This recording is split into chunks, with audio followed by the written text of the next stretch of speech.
Бүгін өңірлік коммуникациялар қызметінде өткен брифингте облыс әкімінің орынбасары Ғабидолла Оспанқұлов пен Ақжай ғадалдық алаңы жобалық кеңсесінің жетекшісі сыбайлас жемқорлыққа қарсы күрес шаралары туралы баяндады.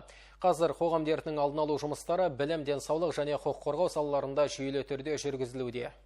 Ақжай ғадалдық алаңы жобасы аясында өңірдегі мектептерде қамқоршылық, ал ауруханаларда бақылау кеңестері құрылды. Олар әлеуметтік мекемелердегі қызмет сапасын қадағалап, сыбайлас жемқорлықтың алдын алуға күш салады. Бармақ басты көз қысты жағдайлар әсіресе емханаларда азаймай тұр. Соның ішінде 086 үлгісіндегі медициналық анықтаманы сатып алу деректері жетіп артылады. Олқылықты шешу бағытында мамандар аталған қызмет түрін сандық жүйеге көшіруді ұсынды. Ақжай ғадалдық алаңы жобалық кеңсесі енді ірі ауданда ашылады. Оған аудандық жастармен жұмыс жөніндегі ресурсты орталықтарының басшылары жетекшілік етеді.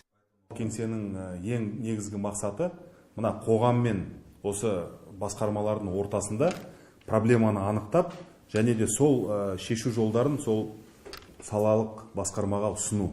Көп кісілер болсын, басқа да ұйымдар болсын, осы адалдық алаңына келіп, мына мәселені шеш деп айтуы мүмкін. Бірақ ол мәселенің барлығын біз түртіп аламыз. Соған арнайы жаңағы жауапты қызметкерлерді шақырып, соның шешу жолдарын іздестіріп, бірге күш-жігерді жұмсайтын боламыз.